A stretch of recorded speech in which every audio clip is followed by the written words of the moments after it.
Story of Dotti, Chapter 2, Joe's Revenge.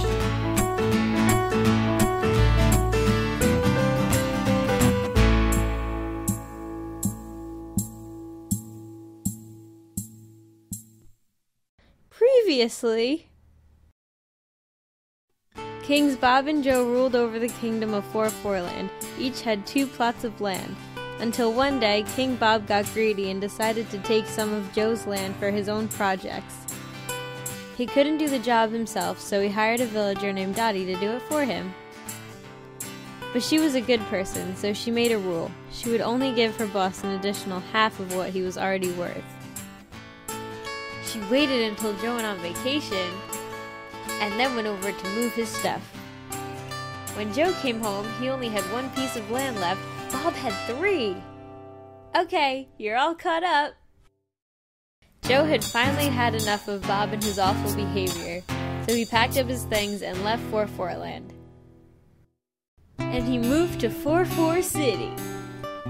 Joe moved into apartment number 1. Stan lived in apartment number 2. Pedro lived in apartment number 3, and Tom lived in apartment number 4. Joe wasn't happy in Four City.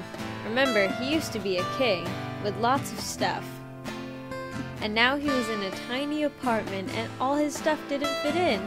He hated his new life. But what could he do? He wasn't a king anymore. He was just an average Joe. But there was one thing keeping Joe sane. His new best friend Stan. They did absolutely everything together. Barbecues, football games, monster truck rallies. As long as Joe had Stan, living in Four City would be bearable.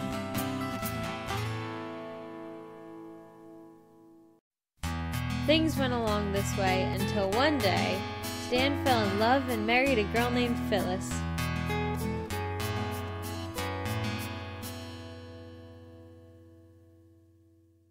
Stan and Phyllis now shared Stan's place, so each of them had half of the apartment. Stan and Phyllis were happy, but Joe was upset, because now, every time that Joe wanted to do something with Stan, Stan would say that he was busy doing things with Phyllis. Phyllis had stolen his best friend! Joe couldn't stand Phyllis, and now, he hated Stan for ruining his friendship. He did not want to be neighbors with them anymore. So he thought about it for a while. Who did he know who could help him get rid of them?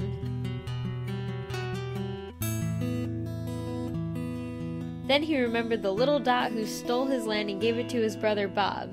She could get the job done. So Joe traveled far across the land and sea to visit his brother's castle.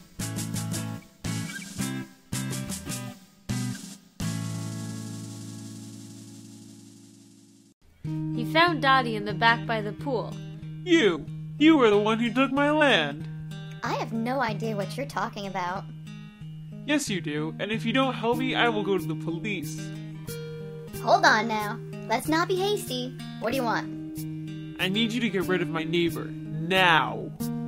I can help you out with that. But I have a rule that I live by. I will only give you an additional half of what you have. Well, how much is that? How much are you worth? 1. And half of 1 is how much? A half? Right you are! So, I'll give you a half of the place next door. How's that work for you? Whatever. Just get it done. So Dotti watched. Do you think you could not burn the dinner tonight, dear? And waited. How about you go clean up your clothes? And one day the timing was just right. I would, if the laundry was ever done. Do it yourself! You can stay on the couch tonight.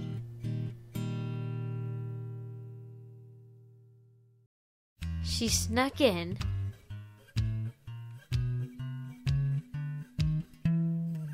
And she got to work.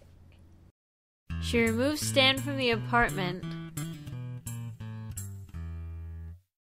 And she sealed Phyllis into the bedroom. When Stan woke up, he found himself outside. What? He thought that Phyllis had thrown him out. Phyllis! So he went over to stay with Pedro in Building 3. Can I crash here? Sure. When Phyllis woke up, she discovered that she was stuck in the bedroom. And she blamed Stan! Stan! So Dotti escaped without getting caught. And from then on, Joe had his place, plus half of Stan's place. Joe now has 1.5 homes. So remember, whenever Dotti works for Joe, Joe is worth 1.5 pieces of land. So to put it into a musical perspective, Dotti always makes her boss worth more than he used to be worth. She figures out how much he is worth and then gives him an additional half of that amount.